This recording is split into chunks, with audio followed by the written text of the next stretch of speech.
저 상화탕 온천군 상화탕과에 옮겨가기 때문에 생존하고 있다고 봐요.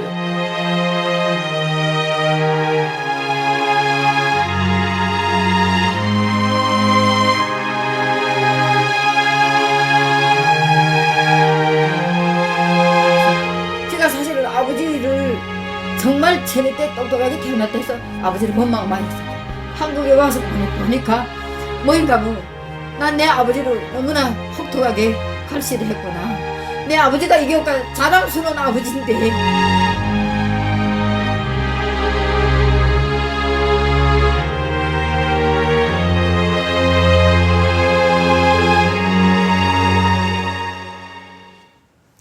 국군 포로 자녀이시죠? 탈북자유민 종합복지원의 손명화 부회장 모셨습니다. 안녕하세요. 예, 안녕하세요. 예, 아버님 고향과 군번을 좀 말씀해 주실 수 있겠습니까? 네, 아버지 고향은요 경상남도 김해시 네. 동상동이고요.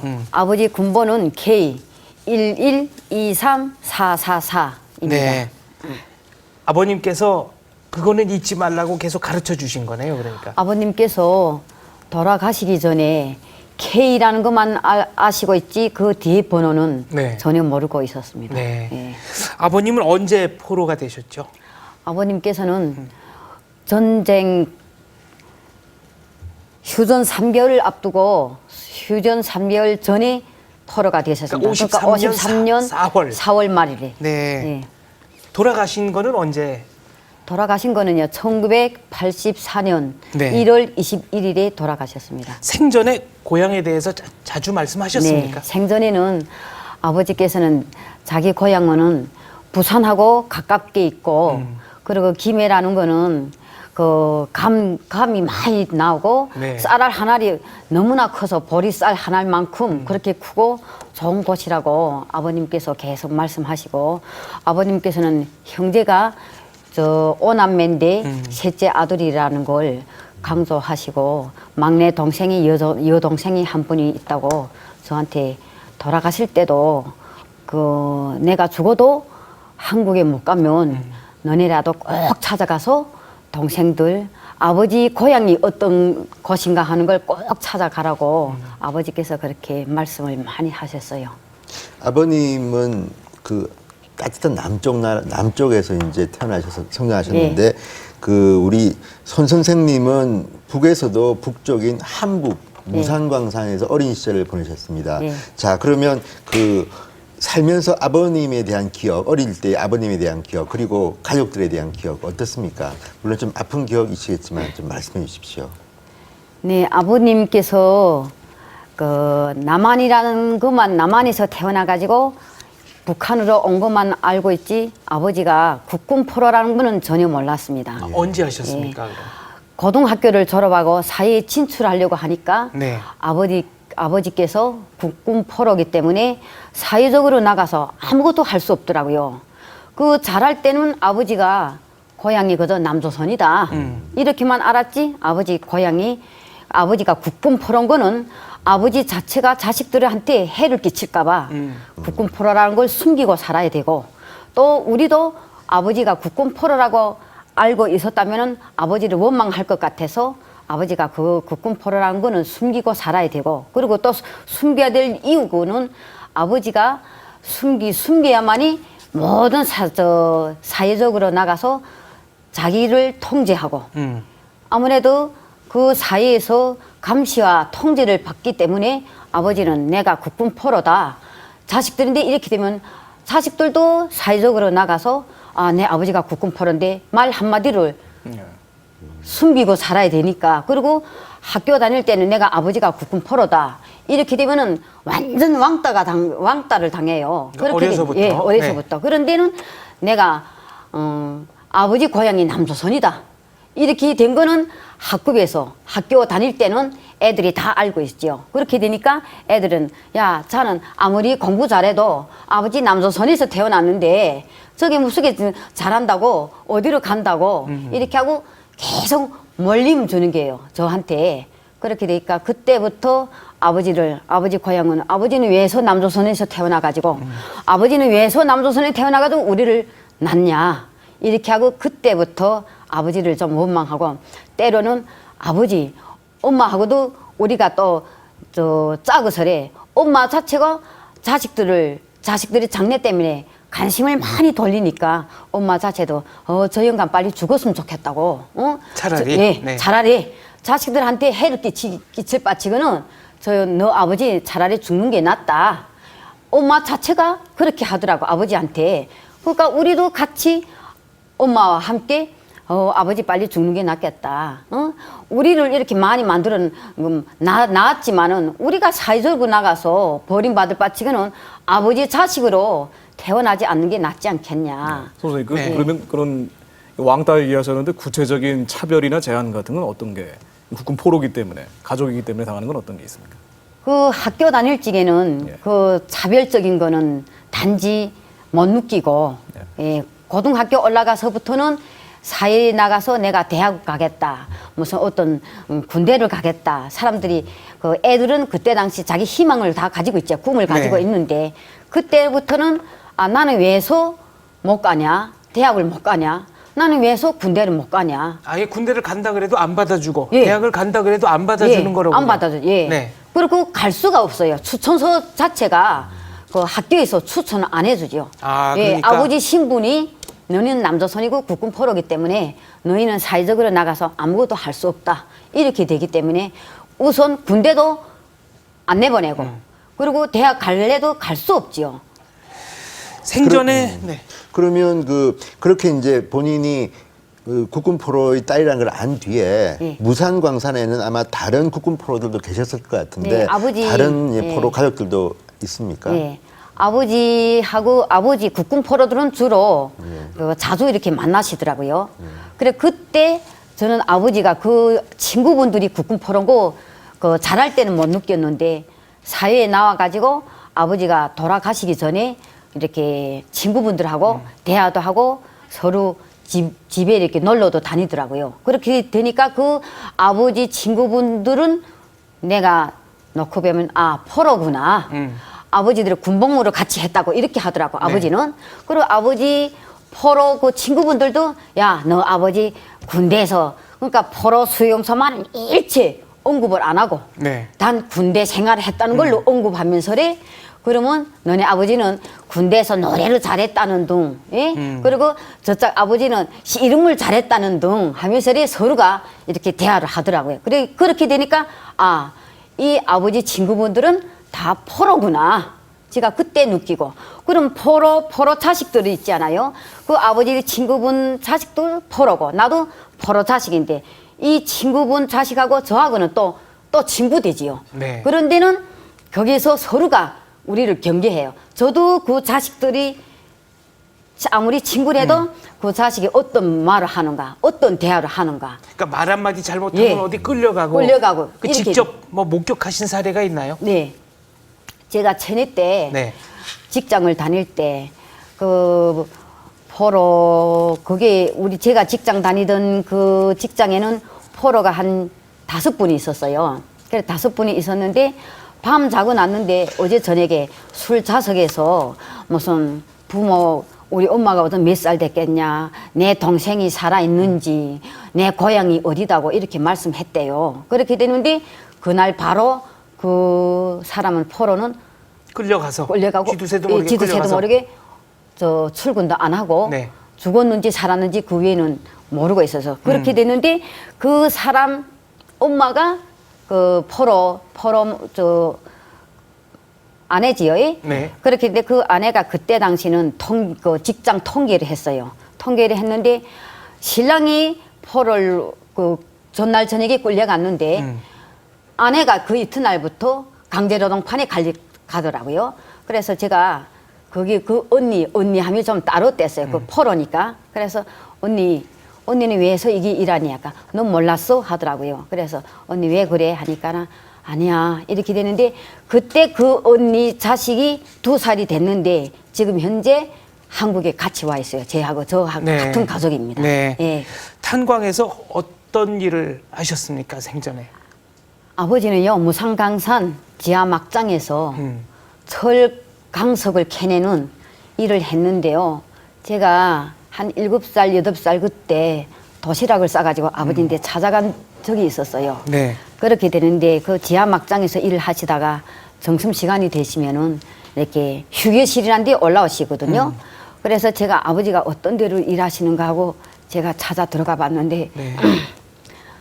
지하 막장에서 천정에서 물이 떨어지고 물방울들이 떨어지고 거기는 발파를 해야 되니까 가스 냄새가 차고 이런 데서 일하시더라고. 그런데 도시락을 싸가지고 갔는데도 그 도시락을 다른 아버지 같으라면 새끼가 가져온 저 도시락인데 너 먹어봐라 이렇게 주겠는데 아버지는 권하지도 않고 내가 먹고 살아야 되겠고 내가 살아야 새끼들을 돌본다는 그런 책임감이 있어 그런지 그 도시락을 저한테 한 술 먹어봐란 말이 없이 아버지는 꼬박꼬박 잘 두시더라고요. 네, 꾸역꾸역 예. 그냥. 그래서 아버지 저는 야 우리 아버지가 어째 저렇게 네. 냉정한가. 저는 그때는 잘할 적에는 아버지가 참 원망을 많이 예, 하셨겠군요. 남한에서 태어난 사람들은 저렇게 냉정한가 이렇게 하고 살았는데 제가 살고 살아오면서 보니까 아버지는 냉정하지 않고 우리를 지키기 위해서 아버지가 살아야 되겠다는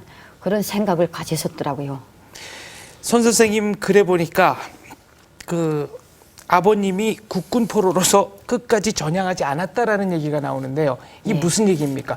포로들 중에도 전향을 한 경우가 있고 이게 끝까지 전향을 안 한 경우가 있나요? 예.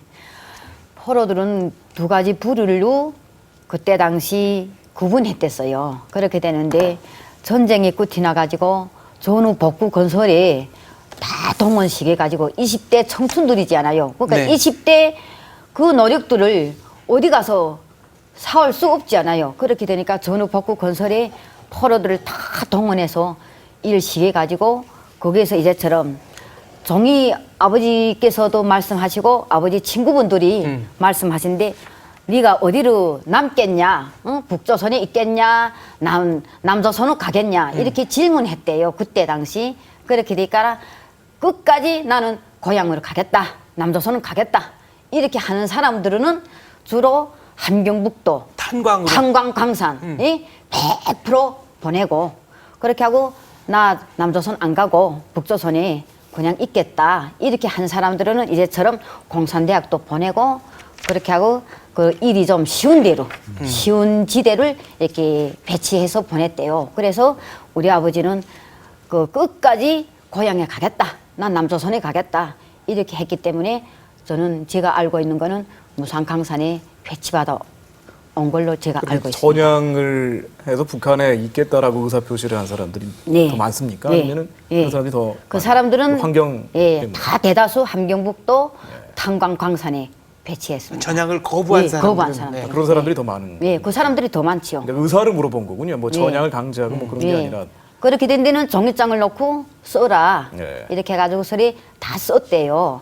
그런데 끝까지 종이장에다가 나는 고향으로 가겠다. 남조선으로 가겠다. 응? 죽어도 가겠다.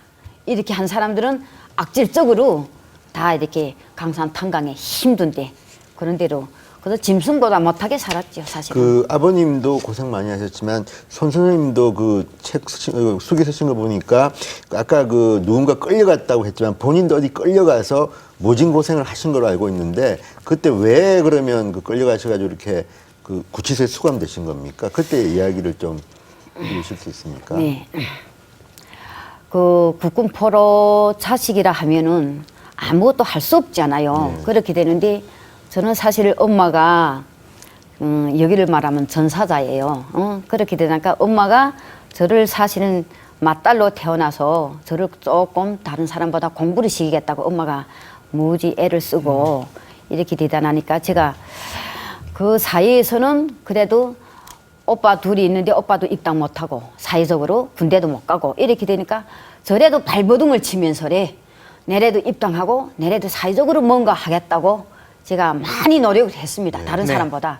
그렇게 했는데 그렇게 한 국군 포로 자식이라 해서 우리는 당분간 국가에서 어떠한 그 가업을 줘요. 너는 어떠한 일을 맡아서 하고 이 번 돈을 국가에다 다 내라. 바쳐라. 네, 다 바쳐라. 예, 네. 다 바쳐라. 그래서 제 그 일에 좀 종사한 일이 있습니다. 그래서 종사했댔는데 거기에서 한 5명이 똑같게 거기는 내가 한 내 잘못한 것도 아니고 5명 중에서 한 분이 잘못해서 여기는 같이 똑같게 취급받고 똑같이 구치소에 갔습니다.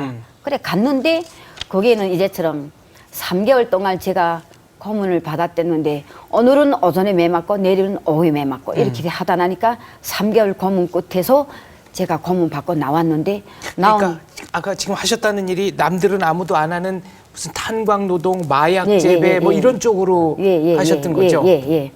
그렇게 됐는데 그렇게 해서 3개월 동안 고문 끝에 나오고 보니까 아버지 계급이 다 좋은 사람들은 다 지부 간 거예요.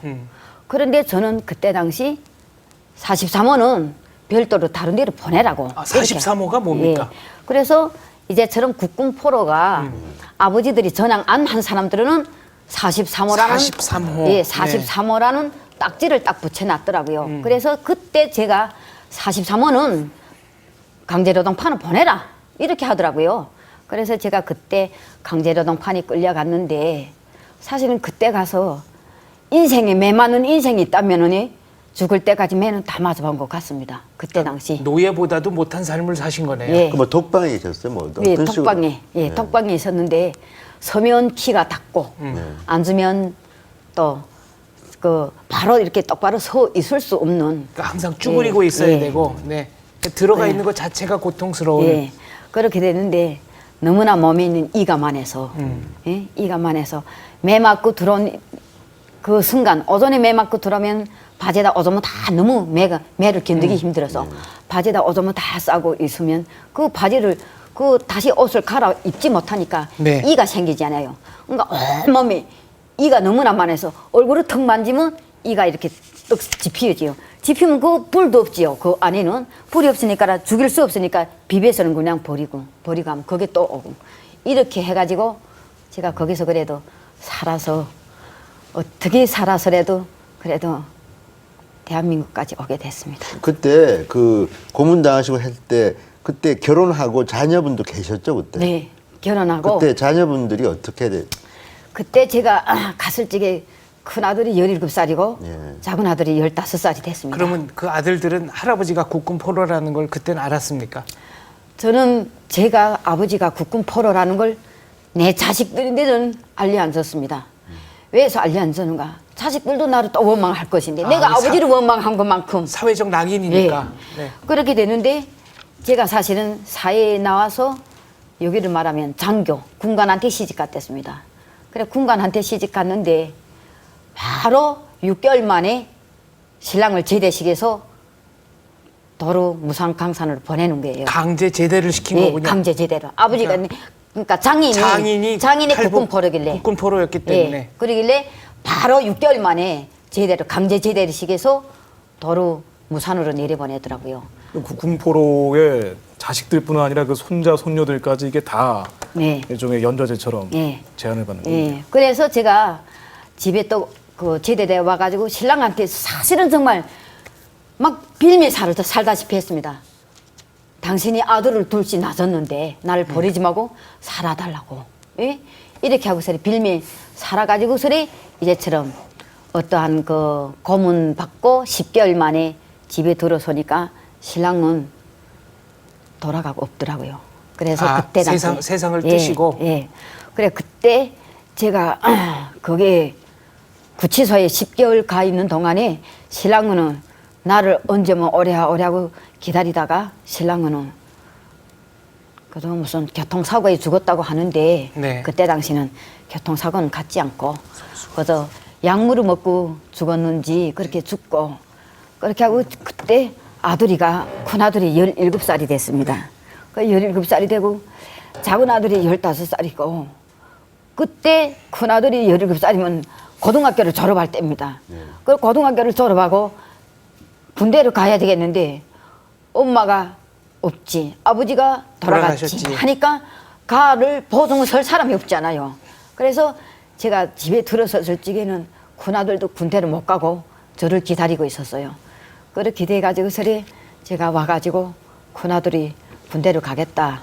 그래서 군대를 보내고 작은 아들을 군대를 또 보내고 작은 아들이 군대에 가가지고 6개월 만에 물자 구입하려 온 거 제가 군복 입은 채를 데리고 이 세상에서 다시는 못 살겠구나 하고서리 제가 도망강을 넘었어요. 목숨을 걸고 탈북을 네. 하신 거네요. 네. 혹시 아까 그 고문당하실 때 네. 43호기 때문에 더 심하게 당하신 거네요. 네, 말하자면. 네, 그렇죠. 아버지가 그러니까 아침에도 때리고 저녁에도 때리고 오늘이 오전에 매 맞으면 내일은 오후에 매 맞고 네. 다음 날에는 오전에 매 맞고 이렇게 해서 3개월 매를 맞고 나니까 정말 그때는 처음에 매는 아프던 게 너무나 매를 맞으니까 매를 때리는지 죽이겠으면 죽여라. 그래서 막 이렇게 몸을 그 매를 때리는 사람한테 막 맡기게 되더라고. 국군 포로의 딸이기 때문에 그 그렇죠. 이유만으로 그렇게 또 예. 때리는 거죠. 예. 지금 북한에는 가족이 남아 있습니까? 네, 남아 있습니다. 네. 누가 남아 있는지 밝히셔도 됩니까? 오빠 2분하고 막내 동생이 한네 있습니다. 네. 연락은 어떻게 지금? 연락은 우리 아무래도 감시가 네. 아무래도 다른 탈북자들은 전화 통화도 많이 하더라고요. 근데 저는 그 전화 통화를 자주 못 합니다. 예, 또 거기에서 아무래도 감시 속에서 아무래도 여기에 제가 왔지, 제 자식이 다 왔지, 네. 동생들이 왔지 이렇게 되니까 아마 거기에 남아 있는 형제는 감시를 많이 받겠지요. 그렇게 네. 되니까 전화 통화하기 좀 힘듭니다. 그 선생님이 나오실 때는 어쨌든 작은 아드님하고 같이 나오신 거 아니에요? 네. 그러면 큰 아드님은 언제 나오신 겁니까? 큰 아드님은 작년에 남았습니다. 작년에. 예. 예. 그러면 그 이 한국으로 오는 과정에서 또는 그 뒤에 이제 그 친척들이나 또 자녀분들이 올 때 네. 대한민국 정부가 도와준 거는 있습니까? 국군 포로 가족이면 마땅히 도와줘야 될 것 예, 같은데. 그렇게 되는데 제가 올 적에는 예. 정부에서 더 안 줬습니다. 그렇게 제 발로 오고 생존해 온 국군 포로도 다 브로커를 걸쳐 오는데 우리 이 새 같은 거는 보지도 않지 않아요. 예. 그렇게 되니까 제 발로 왔는데 제가 작년에 국군 포로 가족회 사무국장 할 때는 예. 제 아들이 오다 나니까 네. 제가 그 아들이 제대로 안 되고 군복 입고 왔어요. 그래서 그때 그러니까 인민군복, 예, 북한 군복. 이미, 예. 네. 그래 제가 북한 군복을 제가 보관하고 있어요. 아들이 거기서 입고 온 군복이길래. 한국에 와서 국군 포로의 자제들이기 때문에 어떤 특별한 뭐 보호라든가 그런 게 더 없습니다. 없고 제가 아들을 올 때 네. 나는 소중한 아들이잖아요. 그게 신랑도 없고 그래서 그 아들이 왔을 때 제가 국방부 찾아갔습니다. 내 아들이 지금 그 압록강까지 넘겼다. 그 다음부터 나는 돈도 없다. 당신들이 알아 해달라. 제가 이렇게 막 해서 이 아들은 정부에서 비행기에 그냥 왔습니다. 그래도, 그러면 네. 대한민국 정부가 오신 뒤에 네. 제가 알기는 이런 국군 포로를 위한 법률도 만들고 했는데 네. 지금까지 정부로부터 지원받은 돈이 있는지 혹은 뭐 이 생활에 정착할 수 있게끔 뭐 지원하는 게 있는지 지금까지 구체적으로 어떤 도움을 정부로부터 받았습니까? 제가 2006년도에 왔는데요. 예. 2007년도부터 국군 포로 성환에 관한 대우에 이런 법률을 만든다 하면서래 그러면서 그때 당시 그 옥류지 국군 포로 위로금이라 해가지고 4,790을 그것도 4,790만 원. 예 네. 90만 원을 그것도 일시불 주는 게 아니고 분할금으로 3년을 줬습니다. 그걸. 그 60년 실질적으로 포로 생활을 한 대가가 예. 4,790만 원. 예. 그 선생님이 그 국군포로 가족들이랑 이제 모임을 하시는데 네. 그 지금 대한민국에 있는 국군포로 가족들이 대한민국 정부에 대해서 바라는 게 있다면 3가지만 한번 정리해서 말씀해 주십시오. 네. 우리 가족들이 지금 100명 미만입니다. 이 세대가 100명 미만인데 사실은 대한민국 정부가 그러니까 옥류지에서 사망된 국군 포로는 사람 취급도 안 해요. 생존해온 국군 포로들인데 나는 그래도 주거지원금, 그래도 보상금 이런 거 주는데 우리 아버지들은 북한에서 돌아갔잖아요. 네. 돌아갔다 해서 그래도 아버지들이 눈 감을 때 뭐라고 했냐. 야, 살아서 가지 못하고 죽어서라도 그 땅에 가서 내 고향에 묻히기 싶다. 이 아버지들이 소망이 있잖아요. 이 소망을 풀어줬으면 좋겠고, 두 번째 있다면은 우리 국군 포로 가족들이 한결같이 아버지 명예를 회복시켜 달라. 예, 두 번째고, 세 번째는 그나마 아버지들이 돌아오지 못한 아버지들을 대신해서 그 자식이라도 왔는데 우리들인데 이 사회에 정착하게끔 뭐 지원 사업이나 모든 거 그래도 여기서 전몰 유족해도 국가 유공자증을 주잖아요. 우리는 유공자 대우도 아니에요. 그리고 작년에 제가 국방부하고 하도 너무나 그저 요구 조건을 들이대서 국가 유공자 증서라는 거 종이장 한 장을 줬습니다. 그러면 그것이 필요 없지 않아요. 증서라는 게. 그렇게 되니까 제가 바라는 게 있다면은 아버지들의 명예를 찾아주는 거 하고 우리 아버지들이 이 나라 땅에 와서 묻히고 싶어하는 그 소망이 그 염원을 좀 빛내줘서 우리도 아버지 고향이 이 전 대한민국이구나 이런 궁지감을 안고 살아갈 수 있게끔 좀 적극적으로 정부가 우리를 지원했으면 좋겠습니다. 알겠습니다. 돌아가신 아버님께 한 말씀 하신다면은 지금 어떤 말씀 하시겠습니까? 제가 아버지하고 같이 있을 적에는 아버지를 국군 포로라고 아버지를 원망도 많이 하고 아버지를 죽어라고 막 소리들 질러보고 그렇게 아버지를 원망 많이 했습니다. 그렇게 되는데 대한민국에 와서 보니까 내 아버지가 얼마나 자랑스러운 아버지인데 우리 아버지 명예를 꼭 찾고 우리 아버지 생전에 다 하기 싶은 일을 못하고 돌아가셨잖아요. 내 고향에 와서 묻히고 싶어하는 소망. 그렇게 되고 우리 아버지는 정말 밝은 세상을 보지 못하고 돌아갔습니다. 전국불 하나 보지도 못하고 돌아간 이 대한민국이고 이 대한민국은 세계 10대 강국이라고 소리치는 이 나라에서 우리 아버지들이 국군 포로에 대한 좀 예우와 대우를 함께 동반해서 우리들한테 해줬으면 그것이 제 아버지한테 바람입니다. 알겠습니다. 국군 포로의 조속한 생활은 대한민국의 국가적 의무입니다. 수구초심이라는 말이 있죠. 죽어서라도 고향을 그리는 것은 인간의 본능입니다.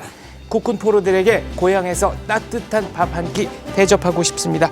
내일 이 시간에는 이도국 기자의 현대사 엑스파일 제1탄 파독 광부와 간호사 이야기로 다시 찾아뵙겠습니다. 시청해 주셔서 감사합니다.